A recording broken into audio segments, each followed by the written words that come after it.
The Elder Scrolls Skyrim released in 2011 for Windows PC, Xbox 360, and PlayStation 3, and famously a few more systems after that. Skyrim has, over the years, become one of the most beloved video games of all time by both critics and fans. Although this viewpoint is nuanced and it has kind of changed a little bit over the years, it's still super duper loved by people. Its original 360 release has a 96 on Metacritic, with the PC version racking up a 94 on Metacritic, and the PlayStation 3 bringing up the rear with a paltry 92. It's okay. They really that PS3 cell architecture was a doozy, I heard. Brother, what's that?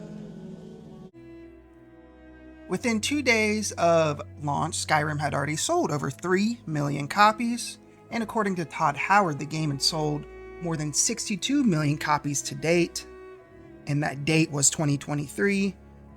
When he had an interview with IGN, that's when he said that number.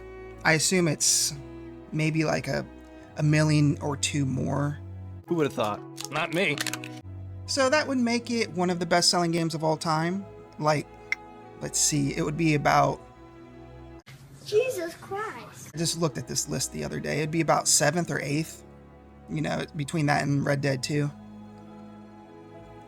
Anyways, in Skyrim, gameplay revolves around an open world. Players get to explore a vast and pretty diverse landscape filled with mountains, forests, dungeons, and cities. The game features a first or third-person perspective, with combat that includes melee ranged and magic-based attacks. Because he was always doing all of this and shit, and people thought he was doing magic with no tricks, and they fucking beat him. Players can dual-wield weapons and spells, and use a variety of shouts, powerful abilities derived from dragons. Character development is skill-based, with players leveling up by gaining experience in various activities, such as combat, crafting, and stealth. Each level allows players to improve specific attributes, health, magicka, or stamina, and unlock perks that enhance abilities within that tree. So you do the thing levels up-ish. It's pretty simple. You just do what you want to do and you get proficient in whatever it is that you're doing. Little Kamala Harris word salad for you. Lady, you're scaring us. Quests are a central aspect of gameplay, ranging from the main storyline to numerous side quests and guild missions. Exploration is key, with the world reacting to your choices, whether it's by aligning with factions, influencing political outcomes, or making moral decisions.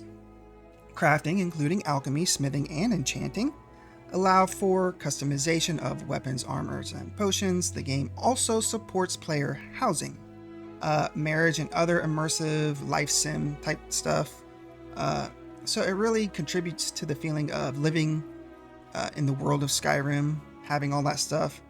And the marriage and I'm pretty sure kid stuff, like... Say, hold up. You can have a child, a son or daughter. I don't know if that came with the base game or if that was like an update after, but that's something that I need to do on a new run, a new playthrough that I'm going to do. I need to do the survival sim type stuff, where you have to eat and sleep and stay out of the cold. And I need to do the marriage kid stuff because I've never actually done it. And all the times I've played Skyrim. Okay, so Skyrim is set 200 years after the previous game Oblivion and puts you in the shoes of the Dragonborn.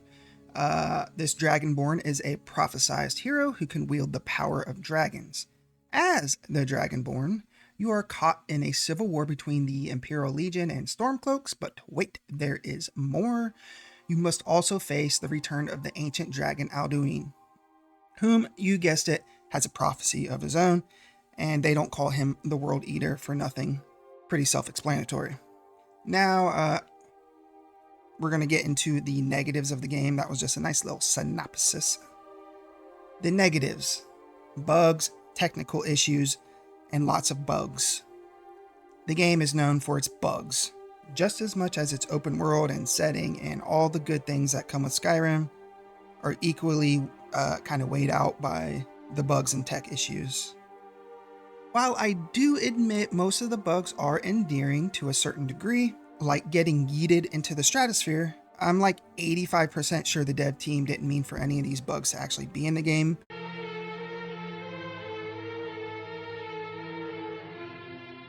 We do not care.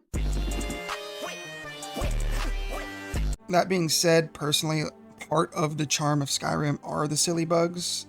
And when you think about it, it's a game where you can put a bucket on somebody's head and steal their entire livelihood.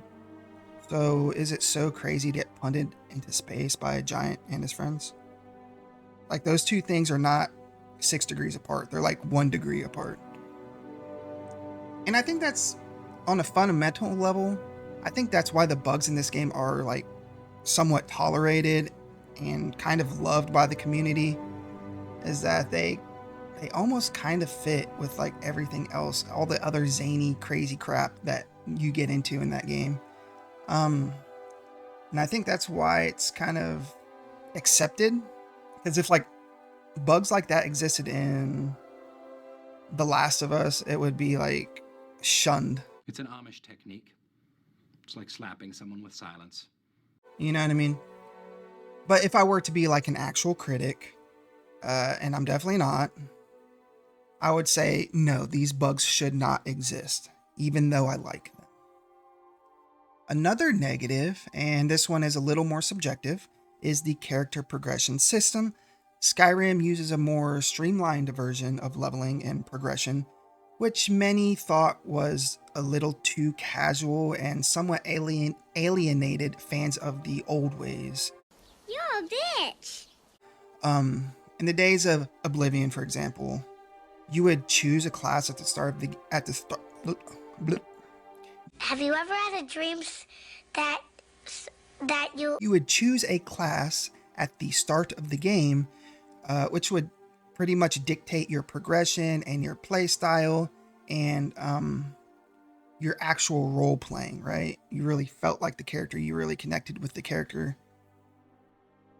Skyrim is a lot more flexible than that, and it basically lets the player do whatever he or she wants. You know, they can specialize in a few certain areas or become a jack of all trades. For many, this hurt the game's immersion because you didn't really feel like a character rooted in the world, you know, and you weren't role-playing as a defined character. You could just kind of go and do what you want when you want, which is not really like real life. You know, everybody has their own lane, their own niche. So, you know, there is a little bit of a divide there. And I'd personally say I like the old style better. And I'm not totally against, you know, the Skyrim version, but I just like the old one. And this is definitely a preference thing. But I think I've heard like enough noise, negative noise about it that I would consider it a net negative. Sad. A couple more negatives. I'm not going to go into a lot of detail because they're pretty self-explanatory. One is the repetitive quests, and I mean the Radiant quests.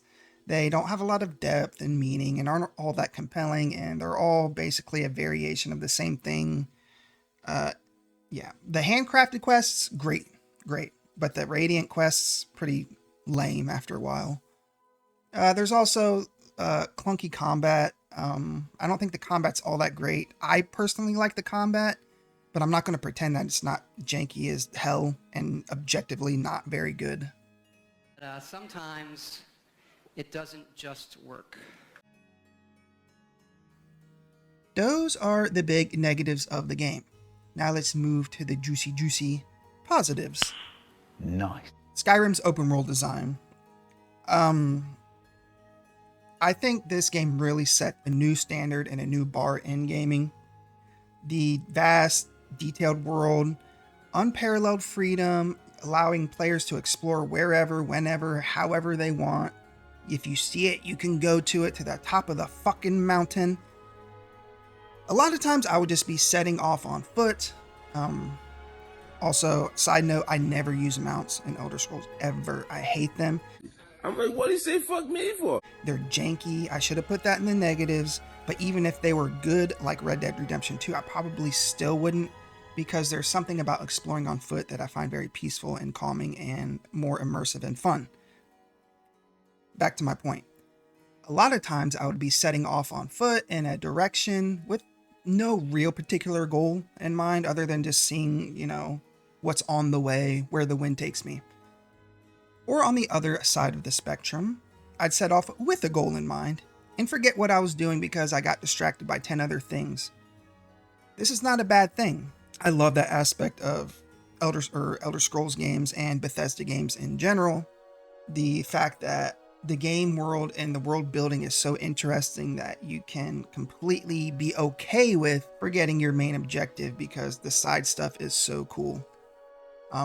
And I still believe Skyrim is one of the best realized open world experiences in gaming. It kind of goes with the open world thing, the immersive atmosphere, that's another positive.